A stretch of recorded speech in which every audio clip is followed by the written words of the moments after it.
Right, so the title is Big One-Off Jobs, How to Gain an Advantage Over Your Competitors. Now, I have decided to do this video because, well, it started off a while back. So I got called out to a house, um, quite a big garden.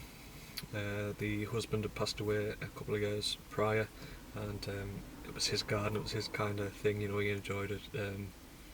The woman she didn't mind, she, potted about and stuff, but she wasn't a gardener, she wasn't too bothered, and she was elderly and it's getting a bit much for her and all that kind of thing. She didn't really want a regular gardener though, or she didn't say she wanted one rather, she wasn't sort of dead against it, but so we got chatting anyway, that's the point, and she was telling us all these things, and so I sort of asked her what she wanted doing, and she was showing us around the garden. As I say, well, it was quite mature, and so as we got talking, and I was totting things up in my head and stuff, and it was going to get quite costly, and it would have, well, yeah, probably would have been a 2-day job, and I was thinking as I was going and we were chatting and stuff, she's a lovely woman.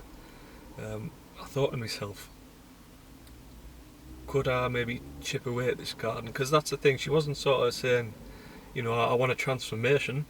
She was kind of saying, like, she cuts the grass, she's happy to keep cutting the grass, so that wasn't an issue. It was more kind of weeding, borders, shrubs, trees, that kind of thing. Kind of dawned on us to sort of say, like, should we chip away at this? I know you don't want a regular gardener, but I'm happy to come every week or every couple of weeks for X amount, give you X amount of my time, and we can just chip away. When I turn up, you can say, right, can you crack on with this bit of the garden, do that. And yeah, she went with it.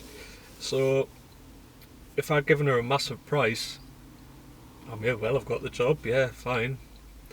And some people might be thinking, oh, you should, like, I wouldn't have done this, just get the job. If you lose it, you lose it.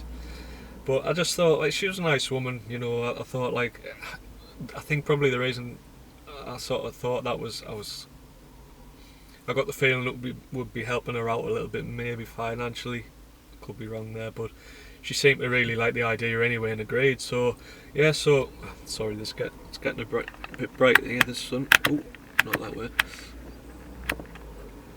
Is that any better? Maybe. Yeah, so that turned into a regular kind of job, and she's since moved out into a bungalow, and she said, can you come and do the garden for us regularly? And yeah, it was just I think quite a bit of a different way really to sort of gain an edge over your competitors who someone might come in and say, it's going to cost 500 quid or 300, 200 quid or whatever. She might have thought, that's a lot. But it's just a new way of doing it. Not for everyone. As I say, people will be watching this thinking, no, there's no way I'm messing about like that. But it's got a regular customer for us, a fortnightly customer, can't speak. So I just thought I'd share that with you, and just maybe something to think about when you next go to do a big job. Up to you guys anyway. Thanks for watching. I'll see you in the next one.